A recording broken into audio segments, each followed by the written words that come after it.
Sentiu alguma coisa, Martins? Deu problema com o Cristiano Silva lá. Dos dois. Muito prazer, Jason Lisboa, seu tutor. Senhoras e senhores, sejam todos muito bem-vindos ao nosso canal. É o Dos Dois, toda semana com um convidado novo, uma entrevista nova e não é diferente no programa de hoje. Na largada eu já peço, te inscreve no nosso canal, curte, compartilha, ativa notificações e espalha pra geral o programa de hoje, né, Cristiano Silva? É verdade, dê o like, compartilha, porque na sexta passada nós não botamos no ar o episódio, né? Tivemos que pular. Na sexta anterior o Jason estava com Covid e não veio. E hoje, para compensar essa ausência, nós trouxemos um convidado de peso. Silvio Benfica. Não me dá essa responsabilidade. Não, estamos colocando sim. Essa carga só pode carregar quem tem força. E tu tem. Silvio Benfica, que honra em tê-lo aqui no Dos Dois Benfica. Olha, a honra é minha, Cristiano e Jason. Obrigado. Eu acompanho vocês, acompanho o material que vocês fazem. De muita qualidade, né? Aliás, em determinado momento passou na minha cabeça, será que um dia eu vou ser convidado? Eu acabei sendo. Claro Só que vocês estão jogando uma carga realmente muito pesada em cima de mim. É a grande contratação, tem que ser assim, né, Cristiano? Quando chega a grande contratação, a gente despeja toda a nossa confiança em cima dela. A grande contratação agora, tu me deu um gancho que eu ia jogar lá adiante, mas eu vou arrancar agora. Eu queria fazer esse anúncio na Rádio Guaíba. Silvio Benfica, agora é Guaíba. Eu queria ter a honra de estar na mesma trincheira contigo. Quem sabe? Olha, ele tá rindo, quem sabe? Já largou o rádio, Benfica, ou não? Não, é o seguinte, assim, ó, eu acho que na vida e na atividade da gente nada é definitivo, né? Nada é definitivo. Mas realmente, nesse momento, eu não penso como quando eu larguei o rádio, quando eu resolvi sair da Gaúcha há 5 anos. Incrível como passa rápido. Muito, muito rápido. A minha cabeça realmente estava voltada para outras coisas.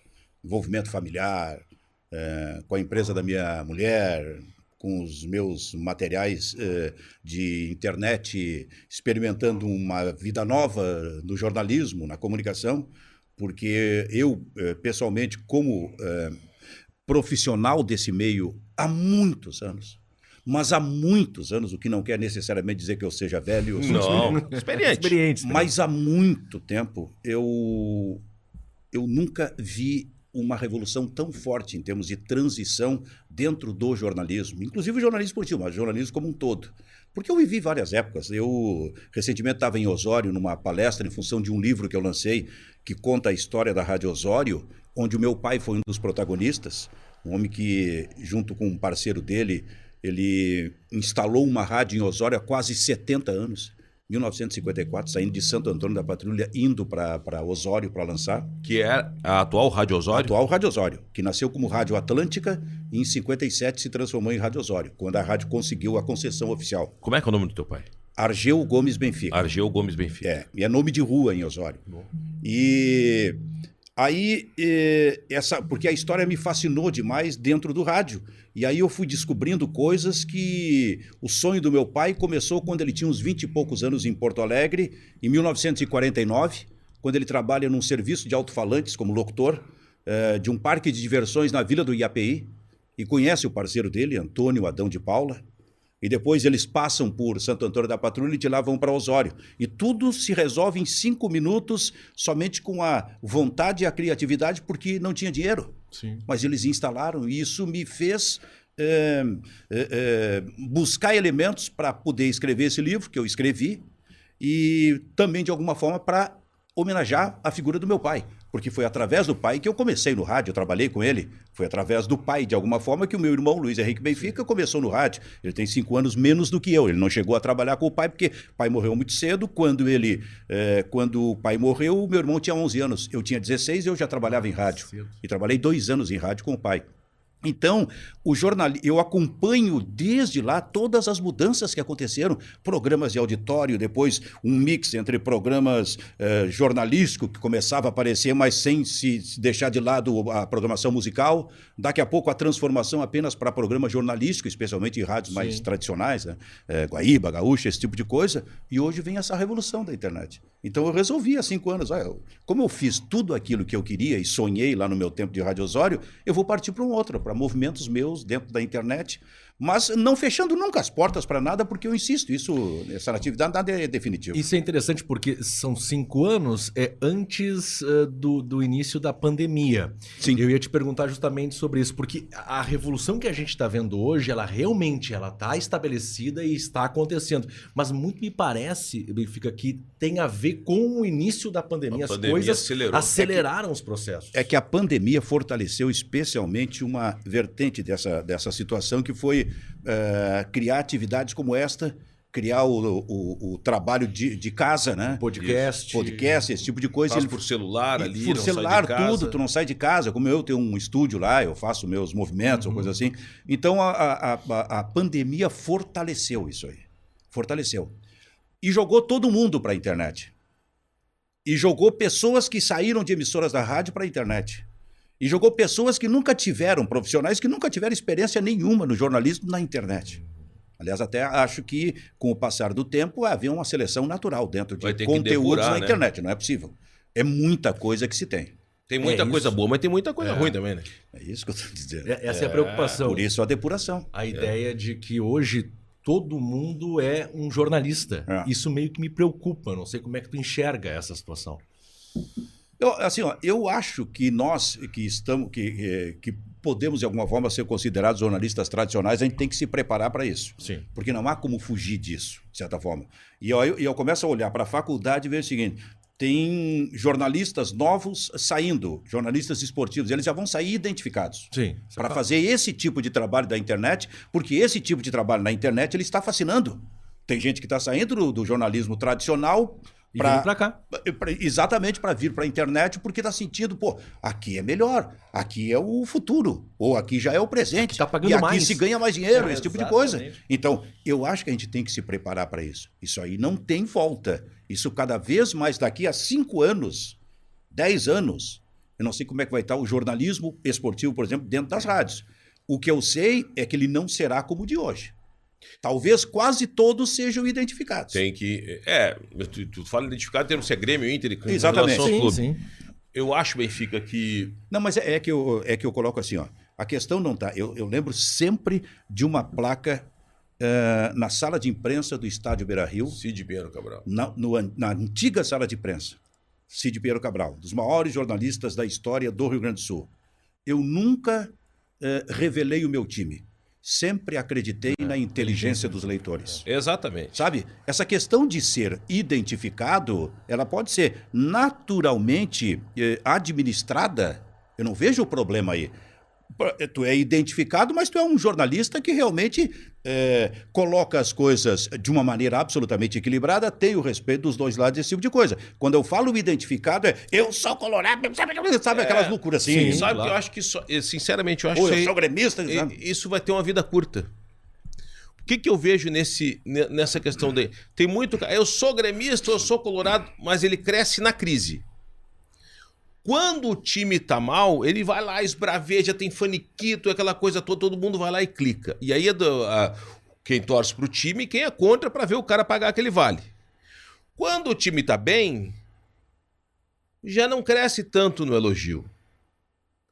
Eu sinto isso. Isso é para Grêmio e para Inter. Mas... O fato, eu tenho assim, eu sempre digo, eu já disse que sou colorado no ar. Porque não tem como fugir. Tem foto com camisa do Inter quando era pequeno e os caras te ameaçam a botar hoje com as mídias sociais, a botar no Twitter, Facebook, então eu vou correr na frente, eu sou colorado. Porque aqui no Sul, cara, é assim. Mas aí que tá. Cada um se sente à vontade para fazer. Eu sou colorado, mas sempre fiz mais setor de Grêmio e sempre estive nas decisões, tanto para fugir de rebaixamento, para acesso, para Libertadores. Tem uma coisa que é profissionalismo. E a questão do identificado, que eu digo assim, eu sou identificado com quem vence. Pô, cara, tu quer um cara mais vencedor que eu vejo no Grêmio que o Renato? Eu me identifico com o Renato. Eu acho que o Renato questiona algumas coisas como treinador, mas ele faz bem pro futebol. Me identifico com o Falcão, com essa turma, o Mazzaropi. Tem cara no Grêmio que eu torço, que eu aprendi a gostar das pessoas e respeitar a instituição. E tem cara no Inter que eu quero que se lasque. Mas é que mas eu concordo contigo. Tem que depurar as coisas, senão fica muito nivelado por baixo. É que quando eu acho, não sei se é bem isso, mas é que O que acontece hoje é que quem não sabe o que vai fazer no futuro, o jovem que está crescendo hoje e que daqui a pouco vai ter um start de que ele vai querer trabalhar com o jornalismo, ele está na rede social já primeiro. Ele já está identificado na rede social. Então esse, digamos, entre aspas, esse problema de você não identificar o seu time, daqui a 20 anos o jornalismo não vai existir mais. Porque vai estar na rede social. O jovem que hoje está pensando em ser um jornalista esportivo, ele já vai estar identificado na rede social. Tem muita fake news. Tem muito jovem que está na rede social. Eu falei com o presidente. Ô Benfica, tu foi setorista 1000 anos. Nós fazemos setor. Quantas vezes tu liga pro presidente e ele te atende? Não atende, cara. É difícil atender. Como é que um cara que saiu ontem dos Coeiros, liguei, falei, coisa... Não falou, ele não sabe, o presidente de Grêmio não sabe nem que ele existe. O que eu penso é o seguinte, tu falaste que o jornalismo até fosse radical. Daqui a 10, 15 anos não vai existir. Eu diria que daqui a 10, 15 anos... Assim, eu diria que daqui a 10 ou 15 anos ele estará diferente. Por exemplo, uma narração tradicional de um jogo de futebol, talvez esse tipo de narração mude um pouco. Pois é. Sabe? Cada vez mais fortalecendo a ideia de um programa, com pessoas debatendo o jogo que está acontecendo, um narrador ali que não fica o tempo todo, esse tipo de coisa. Eu imagino isso. Imagino que possa acontecer isso aí. Agora, também imagino que a rede social, daqui a 2 ou 3 anos, ela estará mudada também. Né? Ela também sofre essas transições, né? Sofre. Daqui a pouco existia o Orkut, onde é que anda? E já veio outro. Então, o WhatsApp, o Instagram, eu não sei qual vai ser a cara dessas redes sociais daqui a 2, 3 anos. O que eu acho é que nós temos que estar permanentemente preparados para essas mudanças. Por isso que eu falei lá no início que essa mudança radical no jornalismo, porque de alguma forma isso é jornalismo, ela é forte. Eu nunca tinha visto realmente nisso aí. Ô Benfica, a vantagem desse programa é que a gente vai e volta assim na linha do tempo a hora que quer, né? Sim. Eu quero voltar no teu livro contando a história da Rádio Osório. Tu escreveu nesses 5 anos, depois que saiu da Gaúcha. Eu escrevi nesse último ano. Nesse último ano.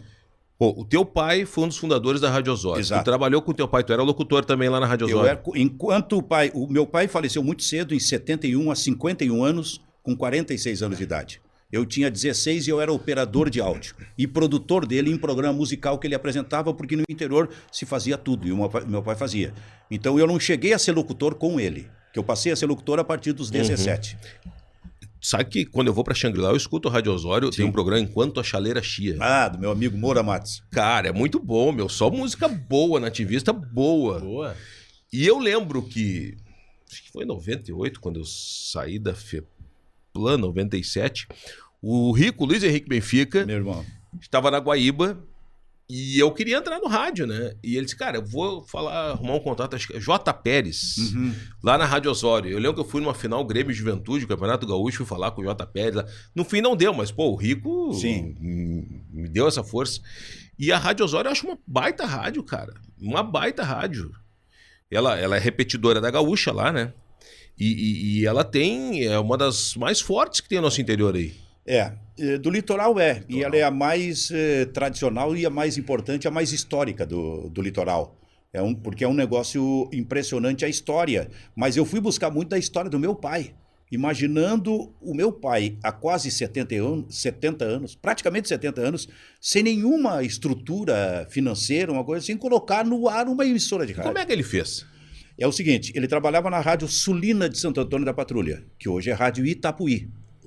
E aí, em determinado momento, a Rádio Sulina entendeu que deveria abrir um estúdio em Osório para transmitir 2 ou 3 horas por dia, uma coisa assim.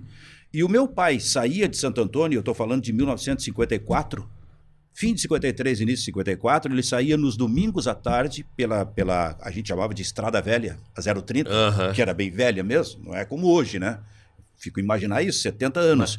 Com um dos donos da Rádio Sulina, que era um eletrotécnico chamado Mário Póvoas.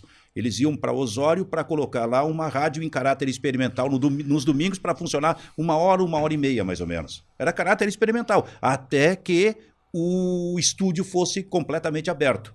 Nesse meio tempo, a Rádio Sulina desistiu de colocar um estúdio, mas lá tinha equipamentos.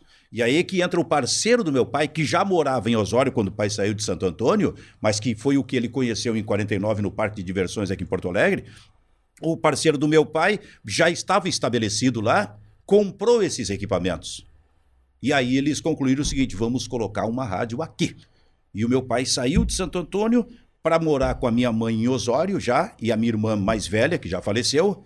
Moraram inicialmente num hotel histórico que existia em Osório, chamado Hotel Amaral. E lá começou essa bronca, esse trabalho, cara. Cara, que loucura, Até um desbravador. O meu pai, assim, era eu posso dizer, ele é um revolucionário no rádio. As coisas que ele faziam, se eu em determinado momento, assim, na minha carreira como repórter ou apresentador, comecei a criar coisas dentro do... Eu devo muito àquilo que eu vi do pai. O Benfica tem um rádio no sangue, ele vai ter que voltar pro rádio. Vai ter que ser pra Guaíba então mesmo, não, Acho que Cristiano? ela tem que fazer essa... Hein? A gente não manda nada lá, a gente dá ideia.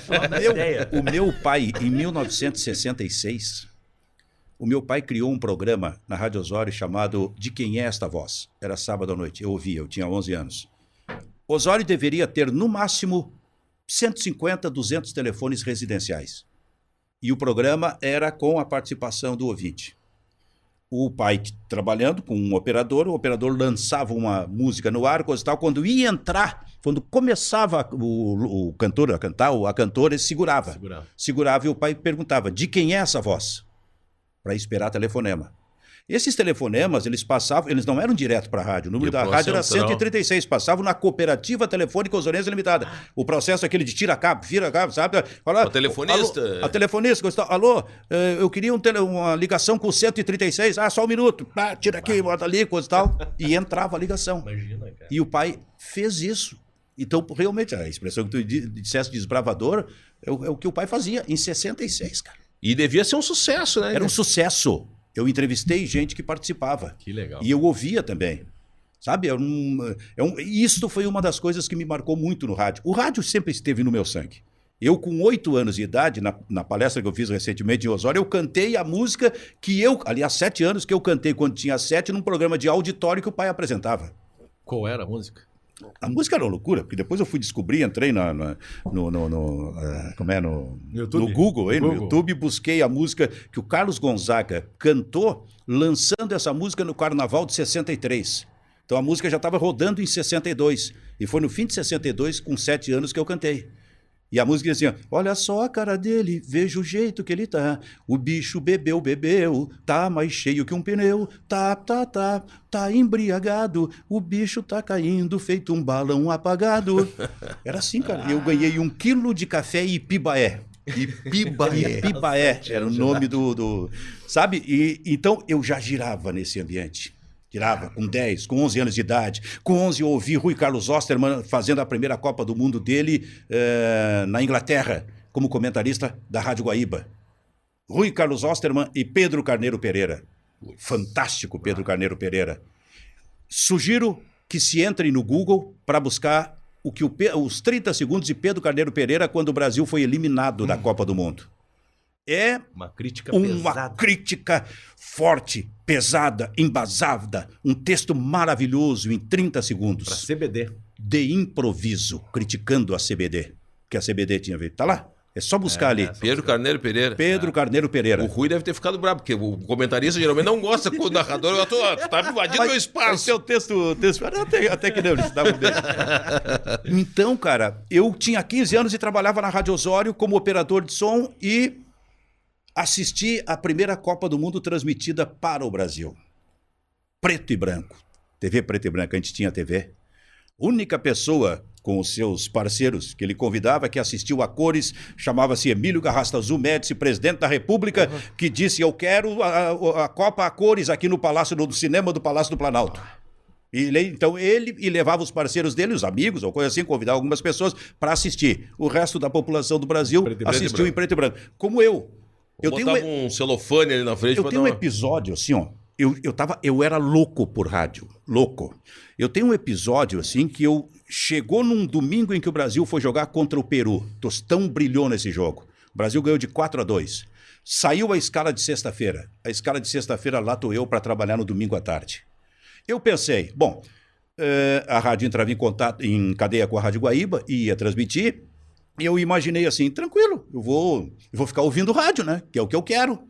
E assisto um pouco porque a rádio funcionava num hotel. Assisto um pouco na TV da recepção do hotel, por exemplo. Daqui a pouco sai uma coisa chamada assim, tem dedicatórias no domingo à tarde. Dedicatórias eram assim, era como se a tua família, tu era um garoto, tinha uma irmã de 15 anos de idade, e a tua família praticamente arrendava a rádio durante todo aquele domingo à tarde para rodar estas dedicatórias pedidas. Eles pediam as músicas e isso transformava a casa, por exemplo, dessa menina que tinha 15 anos de idade, num baile, numa festa. Sabe? Era um troço assim, e a rádio faturava em cima disso. Então, tu imagina rodando música do meio-dia às 7. Tinha músicas que a gente repetia umas 20 vezes, mais ou menos, de acordo com o pedido. Eu, o operador e um locutor. Aí eu digo, não, agora eu morri, como é que eu vou ver esse jogo? Eu tinha o radinho ali em cima da Guaíba, aí a gente não entrou em cadeia. Eu ouvia pela Guaíba, mas é um troço meio maluco, assim, eu calculei. A cada música solicitada era assim, mais ou menos 3 minutos. Começava a música, eu corria para o corredor e ia para a recepção do hotel, para receber as coisas, que tinha uma porta fechada, com uma pequena janelinha, e lá atrás do cara uma TV preto e branco. Eu corria para lá e ficava 2 minutos e meio assistindo o jogo. E voltava para a próxima música. Claro. E assim eu fiz. Eu não sei quantas corridas eu dei. E nem lembro se eu vi algum gol. Acho que não. Fui ver depois.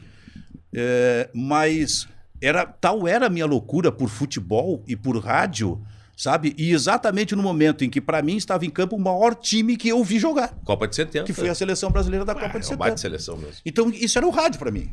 E isso continua sendo rádio. E a figura do meu pai está muito em mim, em cima de tudo isso. E um dos projetos do Silvio Benfica, aliás, se você está chegando agora aqui, vai para o início do vídeo, acompanha desde o início, porque o bate-papo é de alto nível e é essencial. Benfica é uma lenda, exatamente, um dos grandes nomes da história do nosso rádio. E isso em 70, né, Benfica? Isso. Curte, compartilha, te inscreve no nosso canal, ativa notificações e espalha para geral. 3 anos depois, vai acontecer um jogo que aí a gente joga agora para 2022 e que leva a Silvio Benfica também a ingressar nesse mundo da internet. Que é a seleção brasileira contra a seleção 2 anos depois. 2 anos. Foi em 72. Nós tá estamos nos 50 anos, que se completaram dia 17 de junho. 72. E a gente resolveu, num grupo assim, que os locutores, repórteres, somos eu e o Kleber Grabowska. A gente gravou quase 30 entrevistas. Nós trouxemos o Figueroa do Chile para fazer ele se encontrar com o Anchieta no Beira-Rio. Tá? Lembrando do jogo. Os dois, foi um momento de emoção dos dois se encontrando. 50 anos depois, imagina.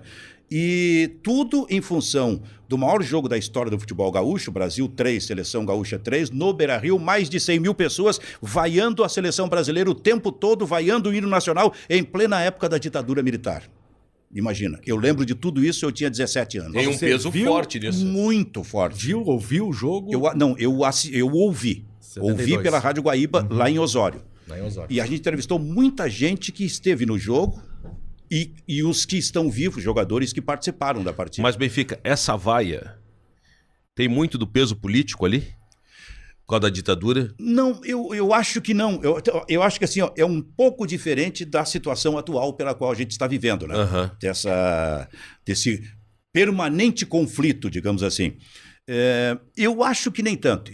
Porque assim, ó, quando saiu a notícia da convocação dos jogadores da seleção brasileira para um torneio chamado Minicopa, que trouxe seleções do mundo todo para jogar no Brasil, o Everaldo foi o único tricampeão mundial 2 anos antes que estava jogando e que não foi convocado. Aí houve como uma espécie assim de... O Peninha, o historiador, disse que foi um levante gaúcho estilo Revolução Farroupilha. E as duas torcidas fecharam em torno disso.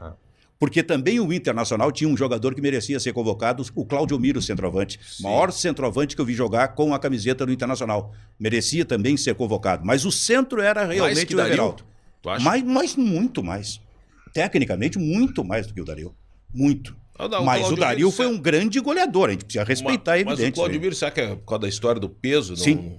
Sim, o Cláudio Miro com 24, 25 anos já era praticamente um ex-jogador em função do peso. Estilo Walter. Exatamente. sabe? Olha só convidados especiais de uma pizza da Sálvia Pizza. Eu ia dizer, eu ia fazer relação com a vaia. Vocês têm a, isso aqui a também, nossa Arlete mas são não... especiais. Essa não toma vaia. Essa não toma vaia, Arlete, jamais. por favor, Silvio Arlete, Que Silvio Benfica. espetáculo Olha aí, isso. Gosta, é banana, é doce. Bananinha com canela, com Olha, só. da Sálvia. Olha só que qualidade. Muito obrigado. Silvio Benfica, Eu, fica à vontade. eu começo a falar demais, eu enlouqueço. Não, fica à Não, mas vontade. tem tá que em falar. Mas casa. daí tu falasse... Sabe por quê? Porque só conta história quem tem história pra E contar. aqui a gente para pra ouvir. O que era, ô, Silvio? Mas o jogo em si, ele foi assim, e aí a gente foi levantando a história do jogo, porque até então nós estávamos só com o jogo dentro de campo, a questão técnica.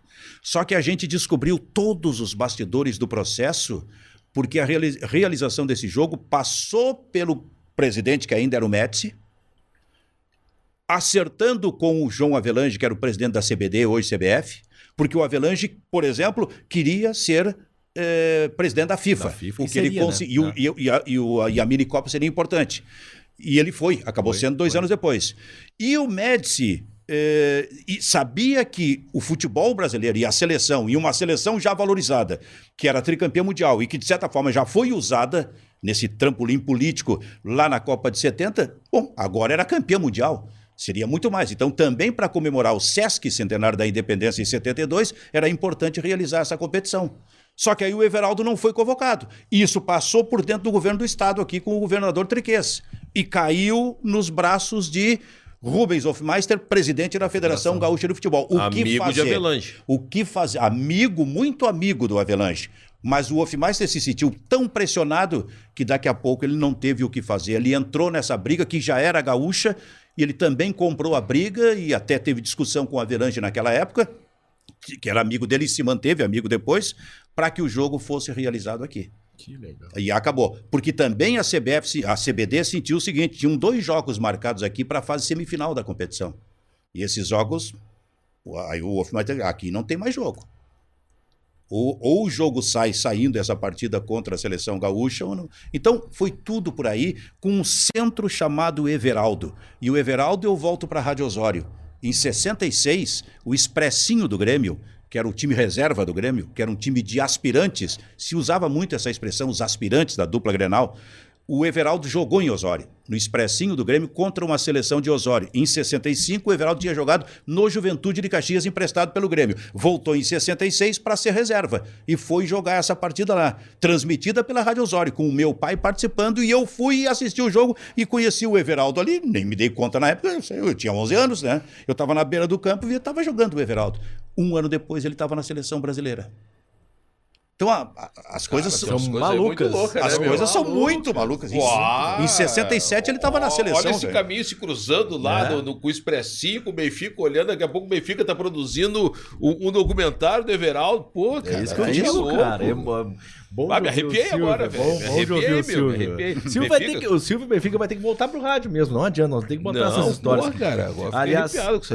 o meu pai sempre me contou a história desse jogo. Meu pai sempre falava, teve um jogo nos anos 70, a seleção brasileira contra a seleção gaúcha, mas não existiam muitas informações. Não tinha assim, a gente não tinha muito acesso. Eu não sei, você utilizou, né, Silvio, o arquivo da Rádio Guaíba. Eu te confesso que eu não sei se no arquivo da Rádio Guaíba se encontrou material. O arquivo da Rádio Guaíba é absolutamente fantástico. É maravilhoso. Ele tem a chegada do Everaldo aqui. Tem. Ele tem um momento... Acho que é o Ranzolin até. Ranzolin comandando aqui. O narrador foi o Pedro Pereira. Isso. Repórteres espalhados por Porto Alegre. Houve um momento em que a Rádio Guaíba, e aí eu não sei se estava no Rio de Janeiro ou se estava no México ainda, cruza o Everaldo com a esposa dele. E o Everaldo tinha sabido que quando chegasse em Porto Alegre... O Everaldo era campeão mundial e não tinha carro. Isso é extraordinário, né?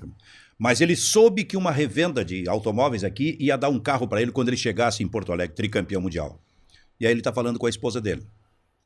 Aí ele diz para ela, meu amor, tudo bem? Pá, que felicidade, esse tipo de coisa, né?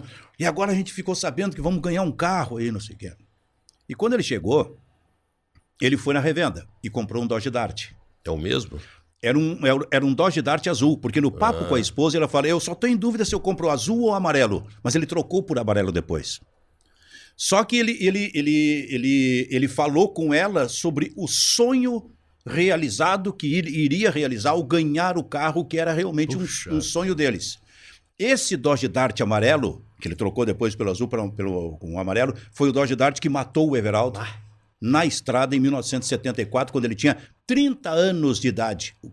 O primeiro campeão mundial do futebol gaúcho, jogando no time gaúcho e sendo de Porto Alegre, nascido na glória, foi o Everaldo. E que sonhava ter um carro.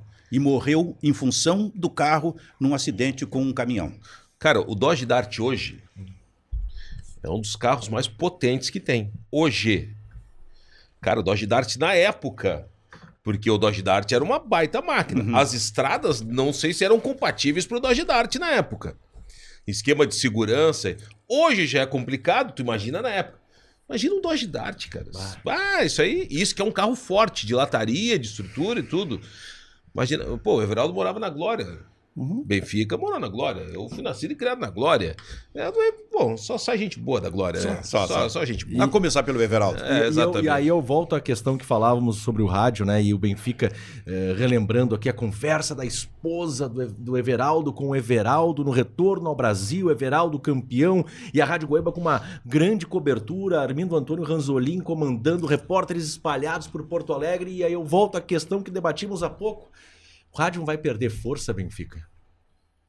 Cara, o rádio... Dentro dessa transformação?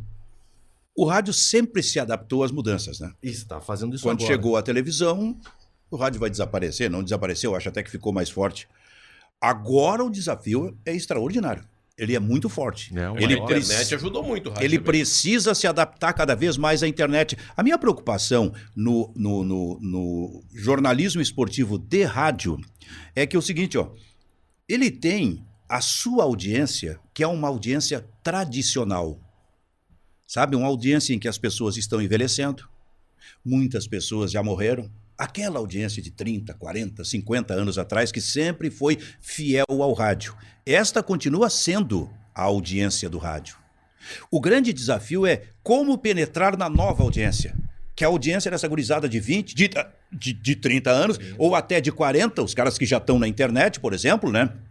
E que no momento de um jogo de futebol, que é o centro de toda a cobertura esportiva de uma emissora de rádio, de um jornalismo esportivo, é o jogo de futebol. E nesse momento, as pessoas estão assistindo na televisão, estão no computador, ou estão jogando videogame, ou estão no WhatsApp, eles estão fazendo muitas coisas ao mesmo tempo. E cadê o rádio? Então, cadê o rádio para essas pessoas? Para essa nova audiência? A gente já falava sobre isso 5 anos atrás. Eu lembro de um papo que eu tive há uns 6 anos, mais ou menos, no corredor da Gaúcha. Ia ter um Grenal, se não me engano. E eu estava conversando com o Pedro Ernesto, no corredor. Pedro, eu acho que chegou a hora de botar 2 comentaristas aí. Nós temos um, digamos, mais tradicional, que vai comentar o Grenal, que é o Guerrinha, e quem sabe a gente coloca o Maurício também, que é uma outra linguagem, uma coisa assim. Eu acho interessante isso. E aí, eu disse pro Pedro, e outra coisa, isso há 6 anos, eu acho que seria interessante, pelo Facebook, o YouTube não tinha essa força, transmitir a narração do jogo, mostrar os bastidores da cabine, sabe? Naquele momento, mostrar os bastidores da cabine, porque o rádio é uma curiosidade. As pessoas sempre têm essa curiosidade. Vão ver como é que vai estar, o narrador vai estar se mexendo, o comentarista, esse tipo de coisa. Há 6 anos. Passa um gerente da rádio e eu coloco para ele isso. Ele olha para mim e diz isso aqui é rádio, não é televisão. O gerente não tá mais lá, né? Não. Isso aqui é rádio, não é televisão. Como é que está sendo feito hoje? Hoje é exatamente assim. Inclusive, acho que esse gerente tem empregado, não. Sei. Esse gerente... Bom, deixa assim, não Então, as coisas estão mudando muito e esse continua sendo o maior desafio do rádio esportivo, por exemplo. Como atingir essa audiência? Como prender essa audiência durante a transmissão de um jogo de futebol que leva a rigor 3 horas? É, verdade. Tem jogo, intervalo... Tu sabe bem disso. Pô. Tu faz antes, faz depois... É um desafio, velho. É um desafio. Ô, Benfica, sai de Osório, vem para Porto Alegre. Como é que funcionou esse? Isso aí é interessante, porque na verdade eu vim assim para Porto Alegre, eu vim em 1980. Eu entrei na rádio em Osório em 69 com meu pai. De 72 para 73, com 17 anos, eu virei locutor. E no interior tu faz tudo, absolutamente tudo. Tu começa como operador, depois tu faz apresenta programa musical, programa esportivo, programa de jornalismo geral, tu faz tudo. Então, quando tu chega em Porto Alegre, nesse processo, eu não sei mais como é que tá, tu já chega meio preparado. Sim. Independente de ter ou não ter uma faculdade de jornalismo, mas tu já chega preparado, na verdade, ou suficientemente preparado.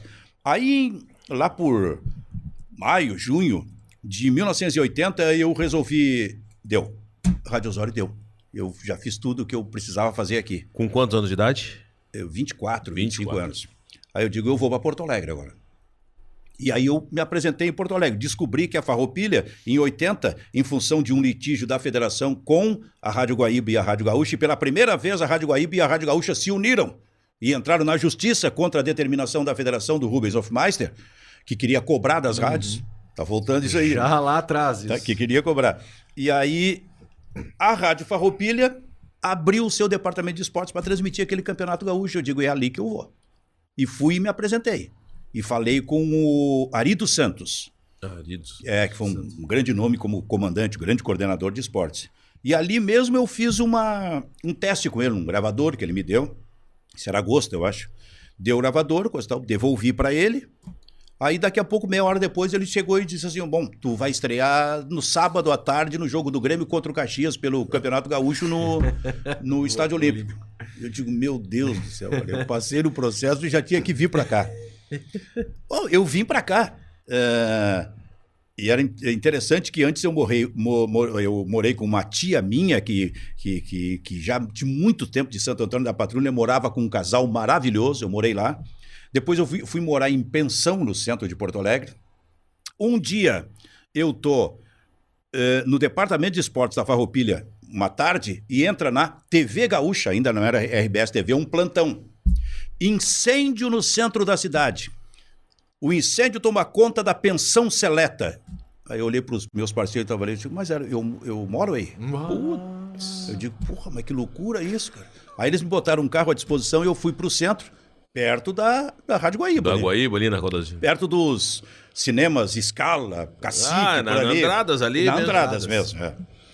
Aí eu cheguei lá, eu digo, eu preciso pegar minhas roupas. Eu digo, não entra mais ninguém. Fogo tomou conta, não entra mais nada.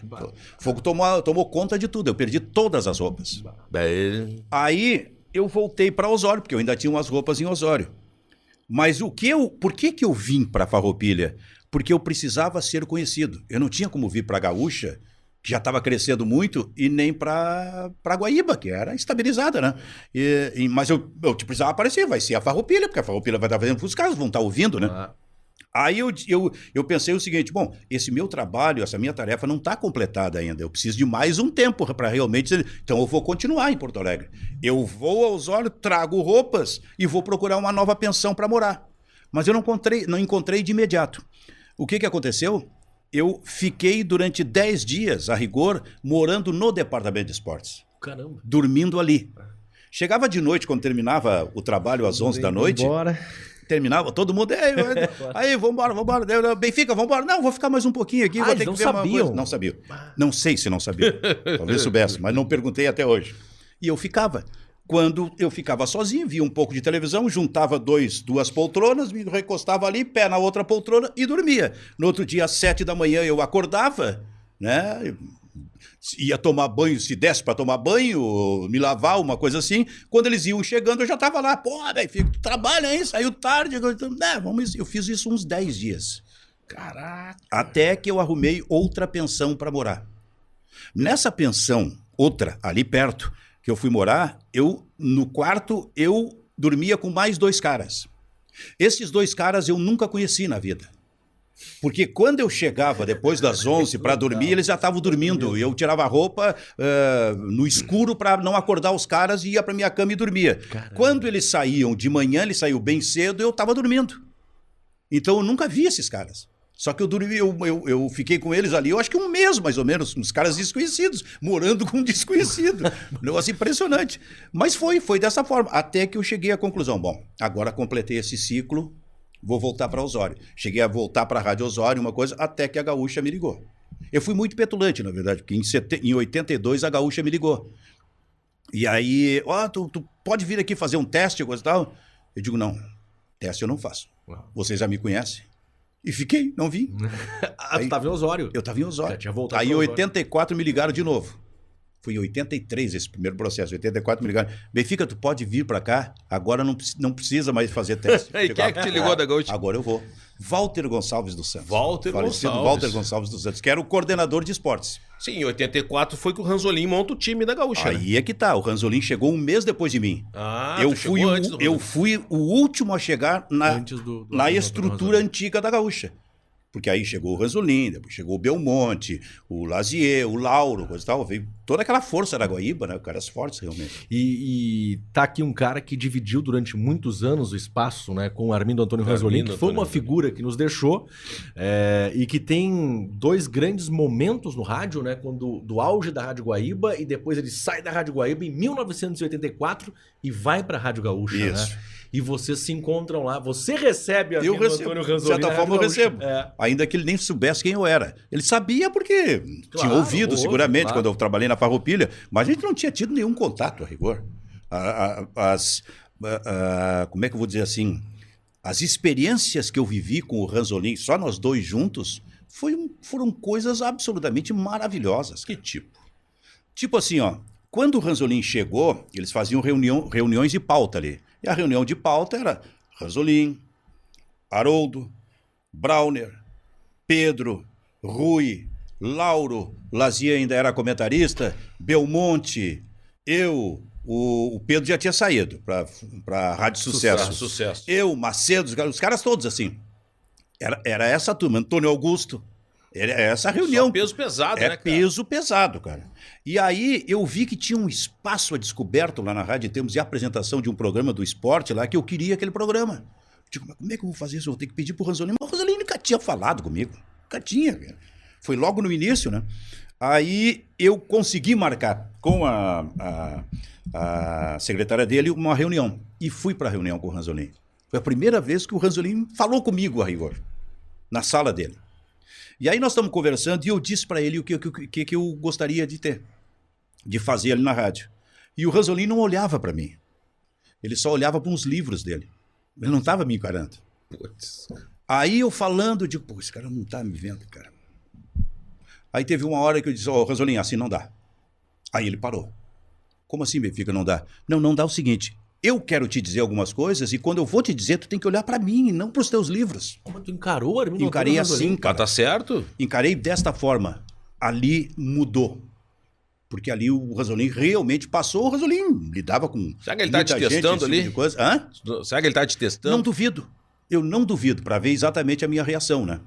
E ali eu sinto que eu ganhei o Ranzolin. E eu ganhei um amigo no Ranzolin. Mas outras experiências aconteceram assim. Tipo Copa de 1990. Eu estou fazendo o curso de italiano para ir para a Copa na Itália.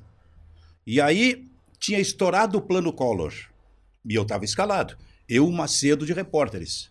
E o Pedro Ernesto, que era repórter também, mas que depois praticamente só narrou. Ficou o Macedo sozinho. E aí o Ranzolin, um mês antes da Copa, me chama na sala dele e me diz que o seguinte, Benfica, em função de tudo... Eu compreendi isso mais tarde, né? Na hora tu não reage Claro. assim. Em função do plano Collor, nós vamos ter que cortar algumas pessoas e infelizmente tu não vai à Copa. Bah. Quando ele me disse aquilo, tu imagina o cara preparado para ir à Copa, seria a minha primeira Copa. Aí eu só olhei para ele e digo, Ranzolin, tu tá terminando com a minha carreira. Nesse momento, com essa tua frase, tu estás liquidando com a minha carreira. E ele, não é assim. Ainda conversamos um pouco, saí de lá e desapareci da rádio durante uma semana. Larguei, não ia mais trabalhar. E aí os caras me davam conselhos, meus amigos, não faz isso, coisa e tal. E um diretor-geral da rádio me chamou e disse o seguinte, Benfica, tu tem que saber o seguinte, ó, tu não é o culpado desse processo. Não é porque tu é incompetente, não é nada. Faz realmente uma parte desse processo administrativo, daquilo que o Ranzolin tem que fazer como gestor, esse tipo de coisa. Mas tu não pode sair assim. Tem mais coisas a fazer pela frente. Mas ali a minha reação já não era mais emocional. Né? E aí eu comecei, a minha mulher está esperando o segundo filho. Eu primeiro, esse tipo de coisa. Tem coisas aí, eu não posso fazer realmente isso. E aí eu voltei para trabalhar. E o primeiro jogo, aliás, que eu fiz foi um Grêmio e Caxias, em Caxias do Sul, com o... Porra, olha o Grêmio Caxias de novo aí, hein? Olha, eu nunca tinha pensado nisso aí, cara. Olha o Grêmio Caxias de novo aí, cara. As coisas É envolvendo Ó, o Benfica, tem as coisas... O técnico do Grêmio era o Evaristo. Evaristo de Macedo. O Grêmio perdeu de 4-2. Meu Deus. Levou um baile. E eu estava enlouquecido porque eu queria mostrar para as pessoas, principalmente para o Ranzolin, que ele errou ao não me levar para a Copa. Eu fiz uma entrevista muito dura com o Evaristo. Muito dura que ele saiu da entrevista. O Evaristo pagou o Ele pato. fugiu da entrevista. O Evaristo Trabalhou com raiva.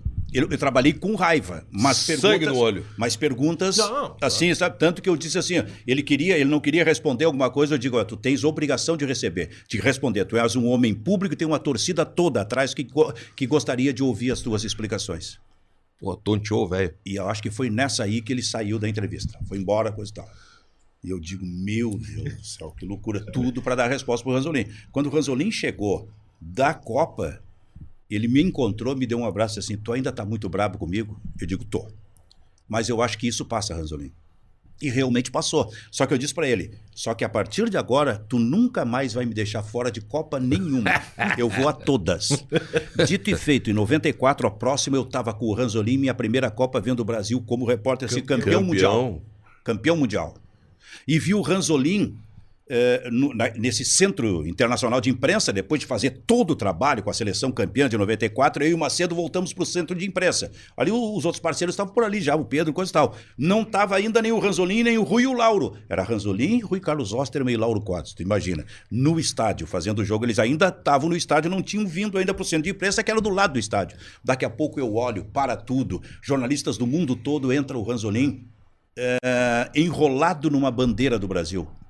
Feliz da vida, porque ele tinha narrado um título do Brasil, ele viu lá em 70, quando ele não Coordenador. só foi como coordenador, só foi o Pedro Pereira, nessa ele foi e entrou assim, eu digo, essa lembrança realmente eu Isso é tenho. uma coisa mágica, né? Eu tenho, assim, várias lembranças maravilhosas. Ele parou cedo de narrar, né? O Ranzolin parou cedo. Isso aqui A tá gente muito não bom, deixa cara. o Benfica, come que eu vou fazer o nosso vamos ganhar dinheiro, comercial. vai falando, Vamos então. fazer, deixa que eu falo. Ô Gui, vamos brilhar na tela aqui então, aqueles que nos ajudam com o podcast dos dois. Tá chegando agora, te inscreve no nosso canal, curte, compartilha, ativa notificações, espalha pra geral o papo que estamos tendo com o jornalista Silvio Benfica. Se chegou só agora, eu te recomendo vai pro início e acompanha tudo que já falamos aqui sobre a história do rádio, o futuro do rádio, o jornalismo, enfim, tem muita coisa bacana. Garimpos, joalheria e ótica no Calçadão de Canoas, a Garimpos, Robson Medeiros e sua equipe sempre à disposição para bem atender você. Tem anel, aliança, brinco, joias. Óculos escuro, óculos de sol, óculos de grau.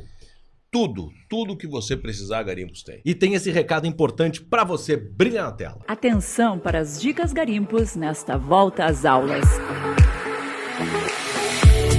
As aulas voltaram, mas como está a visão do seu filho? Confira as dicas da Garimpos e ajude ele a melhorar o seu rendimento escolar. Seu filho costuma esfregar os olhos ou piscar excessivamente para ler, estudar, usar o computador, jogar videogame ou assistir TV? Seu filho tem dores de cabeça frequentes na hora de ler, desenhar e escrever quando utiliza a visão para perto? Seu filho consegue ler por muito ou pouco tempo antes de fazer uma pausa visual? Essas são dicas que ajudam a identificar algum problema.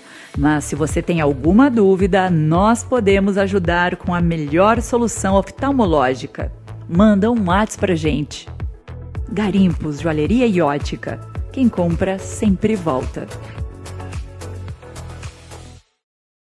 Garimpos, joalheria e ótica. Vou virar aqui, ó, porque eu não decorei o WhatsApp ainda da Garimpos. É É uma uma vergonha, falha, né? Mas tem Um aqui, ano ó. já, quase. 9825 49015. O WhatsApp, para quem tá acompanhando no Spotify, é o 9825 49015. Fica na Avenida Victor Barreto, 2570, é a loja 3. Valeu, Robson Medeiros, pela parceria. Brilha na tela também. Benfica, aproveita, Benfica. Brilha Vou de na novo, tela. vou de Vai novo. de novo. Vamos lá. Brilha na tela, porque leva um tempinho. Brilha na tela também, Hubble Celulares, conserto de smartphones. Tá com um problema no teu celular, no teu aparelho? Hoje Eu não arrumei dá. o meu aqui. Exatamente, o Cristiano Silva não foi teimoso. Foi na Hubble Celulares, Avenida Sertório 892. Pai, eu tenho que ir na Sertório, tem estacionamento, fica Tem. tranquilo. Você vai chegar e vai ser super bem atendido pela equipe da Hubble Celulares. Nos dias de hoje não dá mais para ficar desconectado, a gente falou sobre isso, inclusive já falamos sobre isso no programa que estamos apresentando com o Silvio Benfica hoje. Então não dá para ficar desconectado do mundo, até para você curtir e compartilhar o dos dois no YouTube. Então traz o teu smartphone com problema na Hubble Celulares, que você volta conectado com o mundo. Brilha na tela também, Gui, que é a nossa parceira ProHub. Gostou da estrutura, Benfica? Eu gostei muito da estrutura e gostei dessa frase, brilha na tela. Brilha na tela. Porque hoje a gente se movimenta muito com frases também, né? Exatamente. Essa é uma das frases que eu utilizo. Brilha na tela, então, ProHub Conexão Audiovisual, que dá toda a estrutura e a pizza também, para que você... Salve a pizza. Salve a pizza. Aqui a gente brilha também. Com Brilha essa... também. Brilha nos olhos. Aqui tem café, tem água, tem pizza para os nossos convidados e essa estrutura aqui fantástica que você encontra na ProHub. Tá com a ideia de um podcast? Vem com a ideia na cabeça, o pessoal coloca no papel e vai para a prática. Onde o sonho vira realidade. Aqui na ProHub. Mais uma. Recebendo hoje Silvio Benfica, Cristiano Silva. Ô Benfica, aí, Rádio Gaúcha... Eu posso fazer uma pergunta pro Silvio antes de você encaminhar? Porque você vai falar... Vai me atropelar. Eu vou atropelar. Barbaridade Porque o Silvio... borrifando. Desculpa, porque o Silvio falou, ele tava falando, eu tava imaginando, porque eu vejo nos dias de hoje. E não são tão grandes os nomes assim, mas eu já vejo, né? Mas aí é Armindo Antônio Ranzolin, Haroldo de Souza. Sim. Quando o Ranzolin chega e tá Haroldo de Souza, como é que os dois... Viu como ele gosta do Os futrico? dois bicudos, dizem que né, bicudos não se beijam, né? É que E aí? era um microfone para dois, né? Isso. Era difícil. Porque eram, na época, assim, dois grandes narradores com perfis completamente diferentes. Diferentes mesmo. Haroldo mais povão, É. Ranzolin mais... Houve uma Copa, que eu acho que foi essa mesmo, de 94, que o Haroldo chegou a narrar, se não me engano, um dos jogos da seleção brasileira. Porque essa é a questão, ele queria também narrar os grandes jogos, mas os grandes jogos normalmente é para o primeiro narrador, Mas em que 94, passou a ser o Ranzolin, O né? Haroldo tá na Guaíba. No 94 o Haroldo vai estar na Guaíba. Não, então É 90. então é 90. 90. Eu não estava nessa Copa, 90 então, que ele narrou. Só que quando o Ranzolin chegou, tinha um litígio também já na Gaúcha, nessa questão interna deles lá, em relação ao Haroldo, com o Browner. O Browner também estava narrando grandes jogos naquele momento. Já existia assim, uma ponta a ser administrada, mas aí questão realmente administrativa. Não houve como, de alguma forma, segurar os dois, né? E o Ranzolin, evidente, que ele, além de ser o primeiro narrador, era o coordenador de esporte, era o chefe de esportes, esse tipo de coisa, foi diretor da rádio. Então seria ele que iria continuar. Foi quando o Haroldo resolveu sair e buscar novos ares. Mas foi um momento realmente assim, das primeiras reuniões, participavam os dois. E outros, o Browner era muito forte. E o Pedro, que depois se transformou no primeiro, também o Pedro estava ali, cara. Sem se falar nos comentaristas, como eu falei, né? Era uma reunião que tinha o Rui, tinha o Lauro, tinha o Lazier, o Belmonte. E o Belmonte se alçando também, porque acho que ali já era comentarista ou era repórter? O Belmonte, não, ainda era repórter. O Belmonte já chegou grande. O Belmonte virou comentarista em 86. Que foi quando o Sérgio Boas foi para Gaúcha. Eu encontrei o Sérgio Boas em 86, o Belmonte virou comentarista. E a rádio precisava de um novo repórter. Se possível, um repórter mais conhecido, esse tipo de coisa. E eu encontrei o Sérgio, me dava bem com o Sérgio, me dou bem com o Sérgio, encontrei ele no Olímpico, um dia de manhã. E eu não concordava com aquilo, eu acho que podia lançar novos repórteres, coisa e tal. Aí Sérgio, quando ele começou a falar, não, eu tô com uma proposta na Guaíba, ele trabalhava na Bandeirantes, eu digo, tu pode dar uma seguradinha, cara? E aí eu comecei a trabalhar o nome do Sérgio lá. Aí eles buscaram o Sérgio. Sérgio, Tu sabe que essas coisas me gratificam, porque uma destas reuniões, e aí o Sérgio já era o repórter, e a rádio precisava de um sexto repórter para o esporte. E o Ranzolin falou nisso numa reunião, destas reuniões que eu falei. Ele falou sobre um sexto repórter. Aí eu olhei para o Ranzolin e disse assim, tu não precisa procurar, tu já tens aqui. Como assim, Benfica? Aquele jeito dele de falar. Eu digo, José Alberto Andrade. Tá pronto, ele era produtor, né? Um baita produtor, tá pronto para ser repórter. terminou o Zé Alberto sendo repórter Olha, também na Zé rádio. Alberto é um dos caras mais completos que eu Bah, conheço. No rádio. Espetacular. E uma memória fantástica. Faz domínio- justo o tamanho da cabeça, né? O tamanho da cabeça. O Zé Alberto é meu compadre. Ele é padrinho do meu filho mais novo, do Matheus. Porque eu sempre tive. E aí a relação extrapolou, passou para a família, né? Pai do Zé amizade. Alberto, mãe do Zé Alberto, esse Sim, tipo de sim. coisa. É uma figura maravilhosa, mas tens razão. É um negócio impressionante. O controle de informações e a memória que ele tem. Mas o Benfica, aí tu tá na Guaíba, na Gaúcha e o Rico na Guaíba. Isso. Luiz Henrique Benfica na Guaíba. Isso. Que ano o Benfiquinha veio pra cá? 87. 87. Isso. A gente vai estar dominando o mercado, mas ele veio porque tu indicou ou ele veio pelas próprias pernas? Como é que foi isso aí? Eu não me lembro se eu falei com alguém a respeito disso. Talvez tenha comentado alguma coisa, porque quem Porque ele buscou trabalhou foi na o Rádio Rec. Osório também, né? Ele trabalhou na Rádio Osório também. E eu acho que era conhecido talvez por algum jogo que a Rádio Osório transmitia, jogo aqui Sim. também, que ele fazia, uma coisa assim. Mas eu acho que também houve aquele negócio, eles ficaram sabendo que tinha um Benfica lá para, sabe, tem um Benfica, vamos trazer um outro Benfica, Claro. imagino, para neutralizar uma coisa assim, né? E foi o Rec, eu acho que foi o responsável por buscar o meu irmão. E aí ele veio em 87. Aí foi, eu me lembro de fazer a Copa de 94. Eu e o Macedo de repórter pela Gaúcha, o Rec e o meu irmão pela Guaíba. E depois, em 98, 98 o meu irmão não foi, porque em 97 o Davi Coimbra foi e convidou ele para trabalhar na RBS, para 0 Hora. E como depois é foi pra que rádio. era o setor do dia a dia dupla Grenal quando tava tu e o Luiz Henrique Benfica? Um querendo furar o outro ou um... Eu vou te dizer uma Não, coisa. parceria. Vou te contar uma história aqui, então, que talvez possa resumir isso aí. Primeiro, a gente não podia ser isso, sabe? Não era coisa, vou liquidar com meu irmão, isso não existia, mas até podia ser uma concorrência leal, digamos assim. Um dia, o Palmeiras foi disputar o Mundial de Clubes no Japão, em 99 contra o Manchester United. E eu fui escalado. E uns 10 dias antes, mais ou menos, o Pedro Ernesto chegou para mim, ele era o supervisor de esportes, pô, não fala nada para ninguém, não fala pro teu irmão, coisa e tal. Aí eu olhei pro Pedro e falei, cara, tu não me conhece, né, Pedro? Por favor, né? Essas coisas eu não falo, cara. Isso é coisa interna nossa, eu não falar mesmo que exista lá o meu irmão, esse tipo de coisa. 2 ou 3 dias antes, o Pedro anuncia a minha ida para o Japão. Eu chego no aeroporto, tá lá o meu irmão também para ir pela Guaíba. Deu tempo de fazer tudo. Eu digo, Pedro, vê se o culpado foi tu, não fui eu. Porque eu não falei nada. Mas a pro meu Guaíba irmão. não ia, como o Gaúcha aí mandou... Era isso, foi isso? Exatamente. Ele foi porque a Gaúcha anunciou. Exatamente, porque o Pedro anunciou. Mas assim, ó, eu e o meu irmão, a gente... Em casa, quando a gente se encontrava, praticamente não falava sobre isso. Luiz Falava Henrique de rádio. Falava Queremos outras coisas. Luiz Henrique Pô, tem que trazer o Benfica Rico aqui também. também. Pô, o Vamos Rico é uma baita trazê-lo figura, aqui também. cara, baita Agora, o Benfica falou algo interessante, né? Concorrência desleal, mas tinha muito disso naquela época, Benfica? Não, é que eu usei uma expressão que é usada, né? Todo Mas mundo tinha, usa, né? pô, tu faz setor, tu sabe que tem, para com Mas isso. eu tô perguntando, eu não tô respondendo. O Benfica que tem. Eu já tô fora, Aquele né? Não vou cafezinho falar ali, muito. mano. Eu já tô fora e não vou falar muito sobre isso. Ah, cara. Mas devia Mas acontecer. tu pegou aquela época que os Mas caras era enfiavam o difícil. alfinete no cabo dos outros pra dar curto? Não. Porque tem uma lenda aqui de, vou tirar do ar. mesmo? Bom, Benfica, tu sabe disso. Ah, pô, os caras pegavam Adoçante, pesado. meu nome. Adoçante daqui, ó, toma aqui. Pô, diz que era tinhosa. Espetacular. Não, a concorrência era muito forte, porque os nomes eram muito fortes, né? Eram Os muito nomes. A história do furo e Pô, dar em primeira vocês- mão. Vocês dividiam o mesmo espaço ali? Era Macedo, era Benfica, Eu era lembro, REC, eu lembro era... muito do Macedo fazendo o programa, o Plantão Gaúcha, que depois eu comecei a fazer, no mesmo momento em que o REC fazia na Guaíba. Ah, isso, o REC Então conta histórias que eles eles seguravam. se picavam no ar. Os recados eram no ar.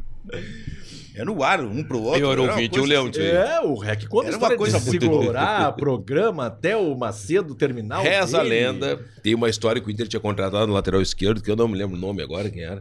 Ou o treinador, não era? E o REC sabia. E o REC ficava tirando onda.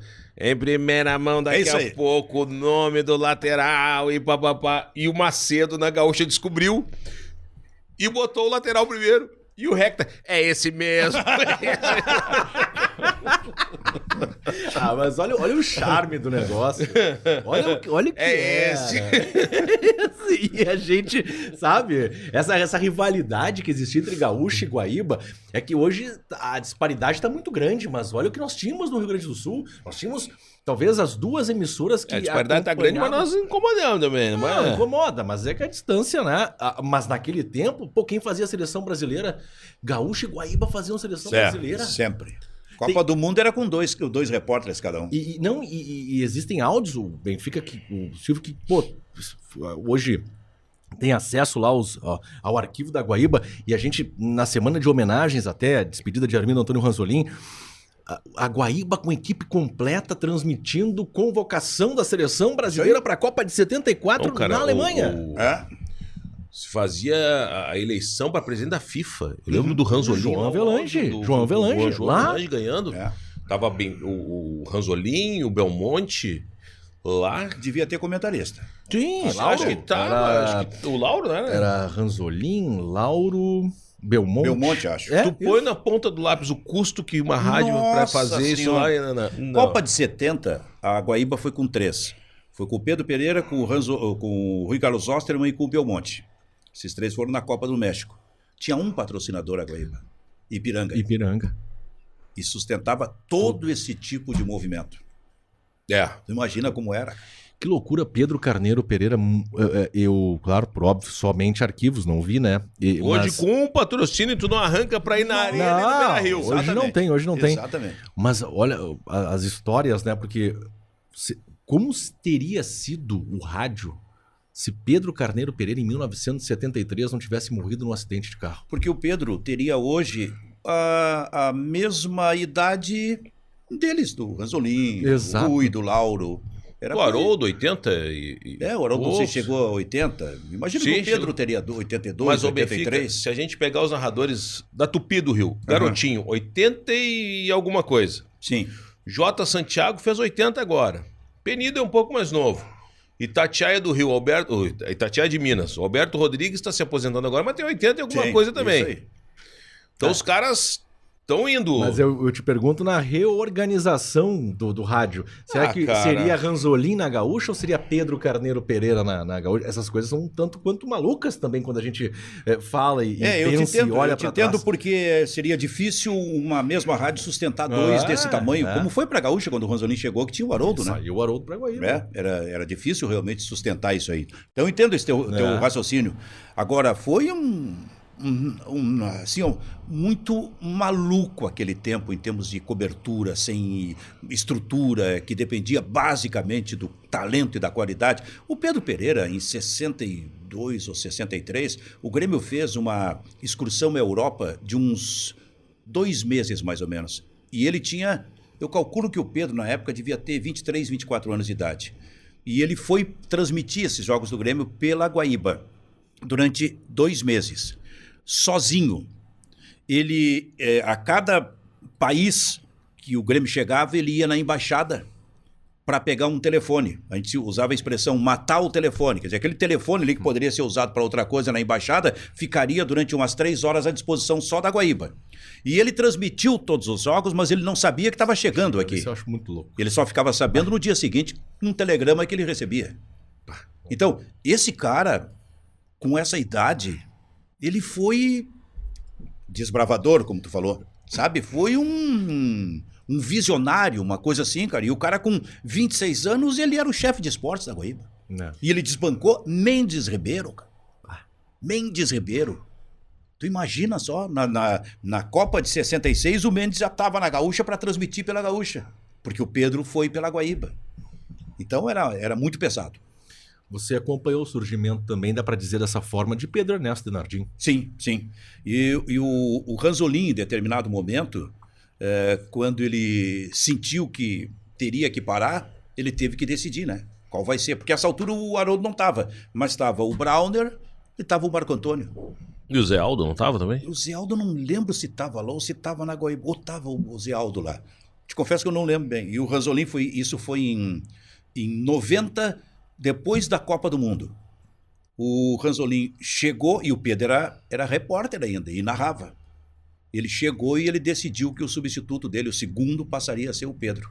Foi uma coisa assim que causou realmente estranheza a partir do momento em que os perfis são completamente diferentes.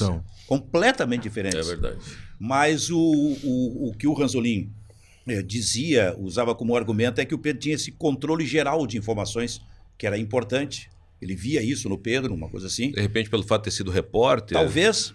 E foi aí o Pedro se transformou em segundo narrador e eu passei a ser o repórter, o segundo repórter junto com o Macedo. Ô Benfica, tu nunca pensou em ser comentarista de jornada?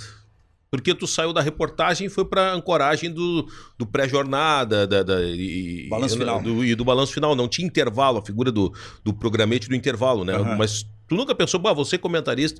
Porque geralmente a roda pro repórter gira para esse lado, né? Sim. Mas eu acho assim, ó, que esse fascínio, ele existiu em determinado momento. Tu pega lá o tempo do Belmonte, que era repórter, ele, eu quero outra coisa, comentarista. O Lazier foi a mesma coisa. E outros, o Edgar Schmidt foi a mesma coisa. Tá, eles fizeram normalmente essa transição.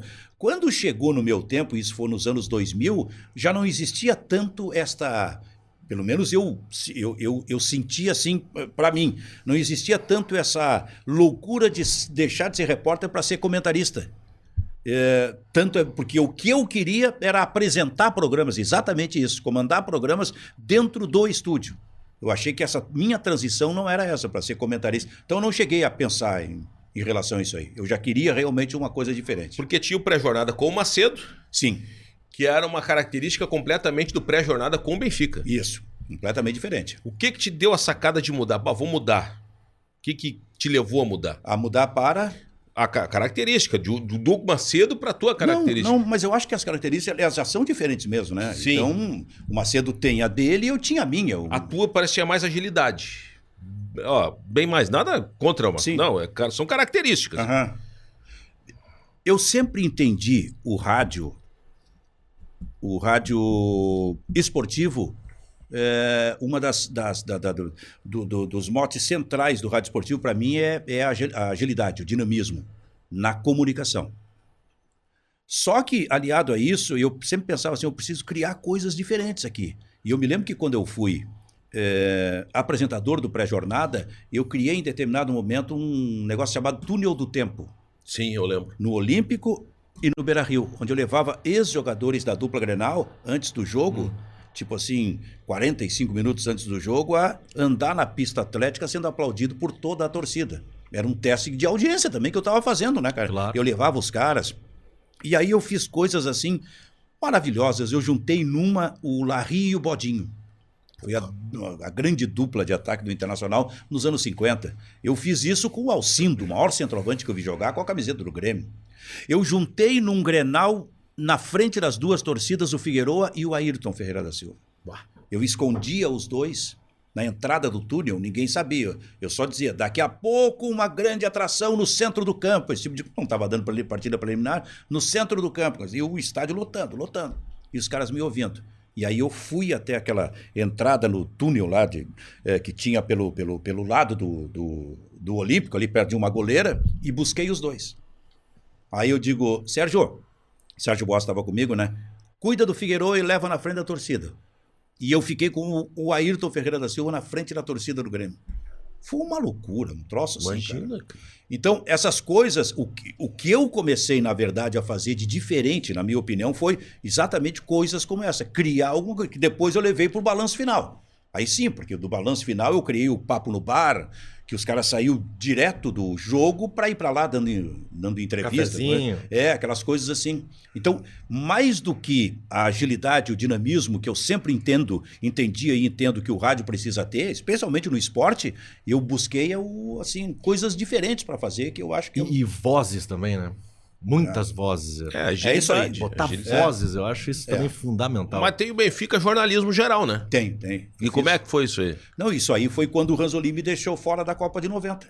Aliás, antes da gente entrar aí, Lá atrás, então. teve aquela reunião que tu falou que tu foi pro Ranzolin, que tu queria um programa pra fazer. Qual era o programa? Cara, eu acho que era o pré-jornada na época. 84, que não tinha um apresentador fixo. Era meio estranho isso, né? Não tinha um apresentador fixo, uma coisa assim. Aí eu acho que era esse o programa. E ganhei o programa. Só que eu fiz durante um certo tempo.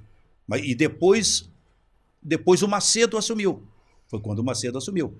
Mas eu... Sim, mas tu ficou na bronca, pô, me tiraram o programa, ficou Macedo. Cara, eu acho assim, ó, é tanta coisa na cabeça da gente. Ou tu já tava, pelos conselhos que recebeu da Copa, tu já, não... Não, primeiro que eu tava vendo que isso ia acontecer. Que o Macedo era o primeiro repórter.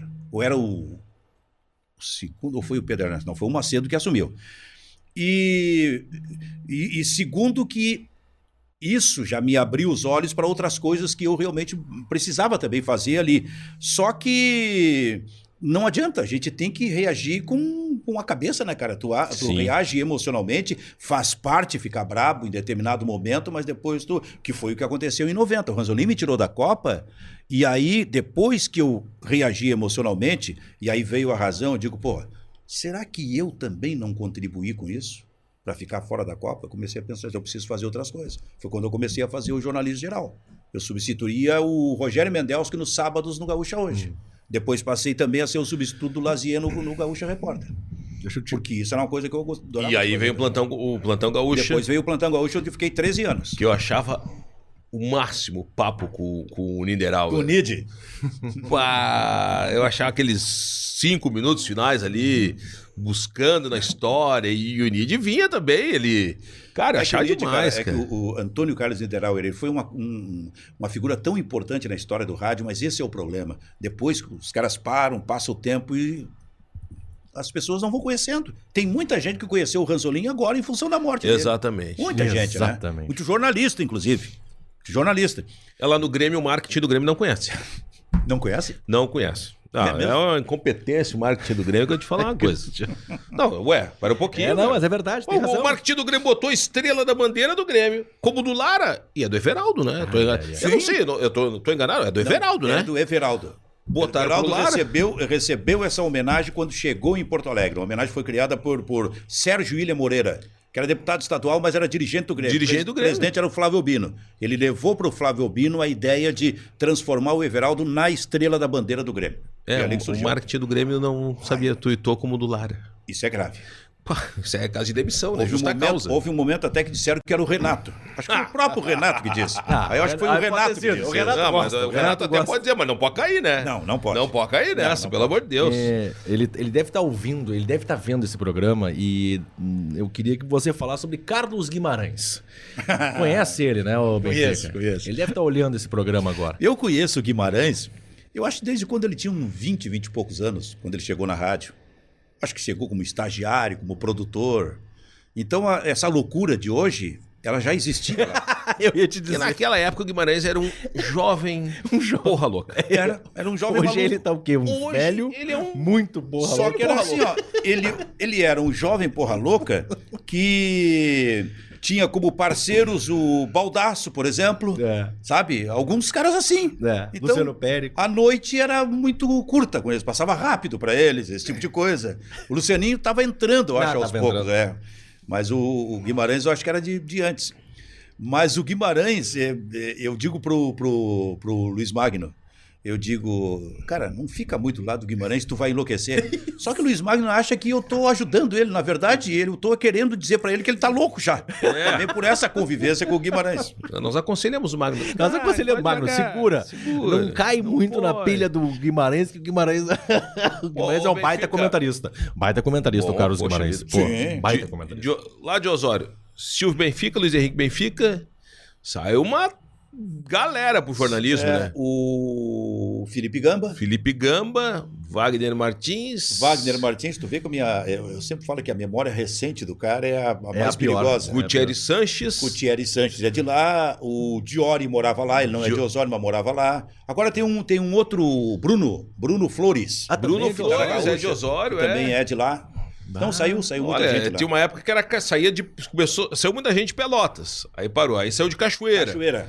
Aí parou. Aí saiu Santa de Maria? Osório. Santa Maria Santa saiu a Maria galera também. também. Darcy Filho, acho que é Darcy Filho de Santa Maria. Isso. Teve aqui, e outros nomes são de Santa Maria. Não, também. aí saiu a galera. Aí em determinados tempos vai saindo cada um polo ali, outro aqui. E aí a gente vem pra Rádio Osório. Talvez tenha sido a que fomentou a criação de muitos desses personagens. Acho que o Gamba passou no Osório, O Wagner. Gamba no Osório. passou, o Wagner Martins Ó. passou, o Gutierre não. Os outros eu acho que não. Foram basicamente o Gamba e o Wagner. E o meu irmão, claro. O Claro. Rico, né? Meu irmão, Pô. cheguei a fazer reportagem com ele em futebol lá em Osório. É mesmo, dividiram cada um Os uma dois. goleira. Cada um uma goleira. Olha, que Ah, isso é um espetáculo. momento maravilhoso, né, cara? Isso é- E- E as festas eu não sei se é teu aniversário, final de ano, temática Roberto Carlos lá em Osório. Na verdade, assim, ó, quando eu trabalhei o rádio, assim, para mim, por isso é que eu digo que o rádio é fantástico, ele não sai de mim, né? Não, o rádio é maravilhoso. E ainda mais escrevendo livros sobre a história da Rádio Osório. Os anos 60, para mim, porque eu entrei em 69, por isso eu falo nos anos 60, eles foram marcantes, porque eu acompanhei o surgimento da Jovem Guarda em 1965 até 68. A gente trabalhava, e aí a partir de 69, quando eu entrei, esperando o final do ano pelo LP do Roberto Carlos. Porque o LP do Roberto Carlos, ele tinha 14 músicas, 7 em cada lado do disco, tu aproveitava todas as músicas. Todas. Era diferente dos tempos atuais. Tinha um tempo em que se dizia, a música de trabalho é porque música de trabalho é porque só ela mesmo, né? E depois virou o lado B já não era tão bom.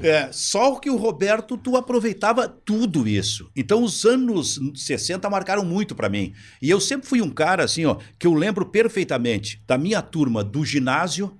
E aí eu organizei com outros parceiros 3 encontros das turmas do Ginásio Industrial Abramo Eberle, onde eu me formei em 71. E a gente foi buscar gente que não se encontrava há 30, 40 anos. E eu fiz isso. Eu me lembro perfeitamente da minha turma do primário, porque eu estudei no primário de 62 a 66 e eu já reuni essa turma. Então era uma coisa que eu adorava fazer, com músicas daquela época. Aliás, a gente tem, assim, esses outros 2 parceiros que estão comigo no livro, que me ajudaram a escrever o livro, com quem eu trabalhei há 50 anos na rádio, são meus amigos até hoje, na Rádio em Osório, Mário Sérgio Guberti, apelido Teca, Clóvis Brum, apelido Seco. Nós começamos a trabalhar juntos, os 3, em dezembro de 1960. Eu tinha 15, o Seco tinha 17, o Teca tinha 18. O meu pai, com 40 anos, 40 e poucos anos, era o diretor artístico. E o dono da rádio, o Antônio Adão de Paulo, era o diretor artístico com 40 e poucos anos. O resto era esse pessoal entre 15 e 20 anos de idade. Nós tocávamos uma rádio. E eles entendiam, os 2, o pai, por exemplo, que isso era importante começar a mudar esse formato, rejuvenescer mais, modernizar mais, esse tipo de coisa. E aí, no verão de 1970, logo no início, os Beatles lançam o seu último disco. Isso é impressionante. E a principal música que a gente se apaixonou, eu e esses 2 parceiros, a gente rodava até furar o disco, chamava-se Let It Be. Então, nós rodamos os Beatles, eu como operador de áudio, eu rodei Beatles enquanto os Beatles existiam. E a gente não imaginava, ao rodar Let It Be no verão de 1970, que dali a 2 meses, 3 meses, em abril de 70, o Paul McCartney iria anunciar o fim dos Beatles. Imagino. Foi um troço muito maluco, então a gente viveu tudo isso. Cara, verão, tu tem noção que tu embalou muita gente, tu embalou muito casamento aí naquela praia de Atlântida Sul, ali naquele litoral, né? Tu tem noção disso? Pô, tu rodava as músicas que era, imagina, 70, cara. Imagina? Meu Deus. Era muito louco, cara. Muito louco. Muito louco. Muito Foi marcante. Olha, foi muito bom, hein, Cristiano Silva? Pô, bom demais, cara. Bom demais, meu filho. Bom demais. Tem história pra ficar mais umas 10 horas falando aí, É né? verdade, mas a gente quer A demais. próxima história, quem sabe quando for a ida do Benfica pra Guaíba. Olha, eu não sei, contigo... Ou quem sabe vamos tu que comprar manda. uma rádio. Olha aí, Podia Quem comprar sabe? uma rádio, né? quem sabe? Benfica. Vamos? Tá bem o Benfica, então, pra fazer um Cara, nós vamos ter um Não dia, nós precisa. temos poder de endividamento. Meu pai instalou uma rádio sem Olha aí, dinheiro. vou desbravar, pô. verdade. Vamos desbravar? Tem espaço pra desbravar?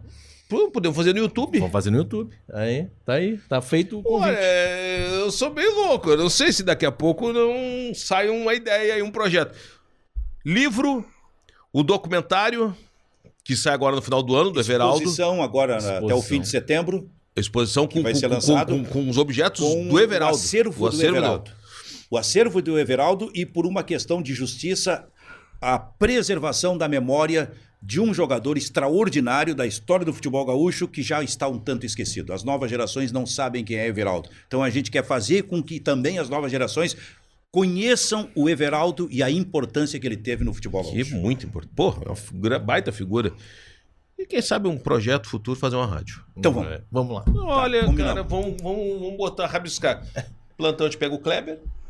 Será que o Kleber pega essa parada, né? Talvez como comentarista. Comentarista, o Kleber. É, mas... Mas tu tem que fazer uma rádio modernizar um pouquinho mais. Agora eu estou provocando. Não precisa ser necessariamente uma função só para quem vai participar. Claro Não pode, até Nós porque... distribuímos narração, comentário e reportagem entre todos nós. E durante a semana cada um vai ter um horário para poder preencher. Então. Ó, Benfica, vamos conversar sobre isso aí. Vamos conversar então. Silvio, foi um prazer. Muito obrigado por aceitar o nosso convite. Olha, eu aqui agradeço, cara. Bater papo sobre rádio para mim é uma coisa assim maravilhosa. Até onde eu puder, eu vou falar em rádio. Eu vou ouvir rádio. Eu vou criticar quem está fazendo rádio. Se preocupem, hein? Quem criticar. Vou elogiar quem estiver fazendo rádio no momento. Mas, acima de tudo, falar de rádio. Porque o rádio é a minha vida, é a minha essência. Eu comecei com o meu pai, é uma questão assim de justiça, de reverenciar a memória do meu pai, que morreu muito cedo. Aliás, tu me dá só mais um minuto? O tempo que você quiser. Em 1971, julho de 71, eu estudava no Ginásio Industrial Abramo Eberle, escola técnica, como eu falei. A nossa turma passou uns 3 anos trabalhando para arrumar dinheiro para fazer, naquele ano de 71, que era o ano da formatura, uma viagem para o Rio de Janeiro.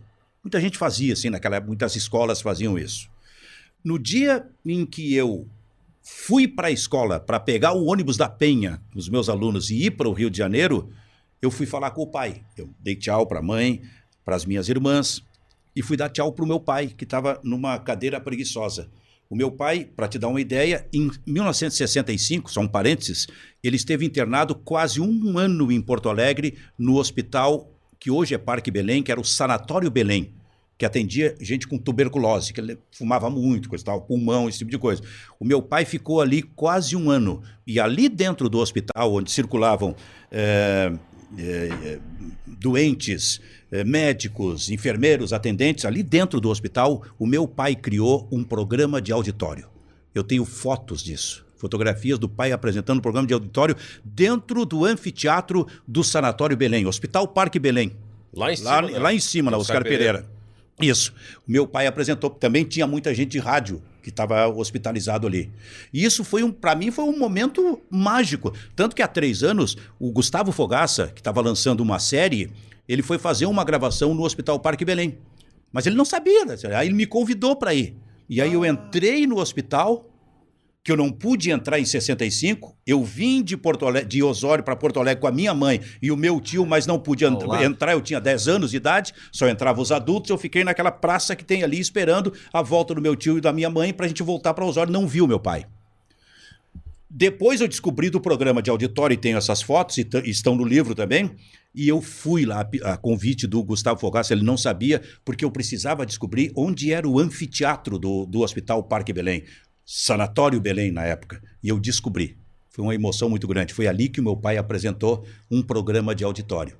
E aí, quando eu estava, um pulo no tempo, em 71, 6 anos depois, quando eu ia fazer essa viagem, eu fui me despedir do meu pai, que era um homem doente, já estava doente, tinha recém saído do hospital, e eu disse para o pai, tô indo, mas fica tranquilo, que daqui a 2 semanas eu estou de volta para tocar o nosso trabalho. Fica tranquilo, pai.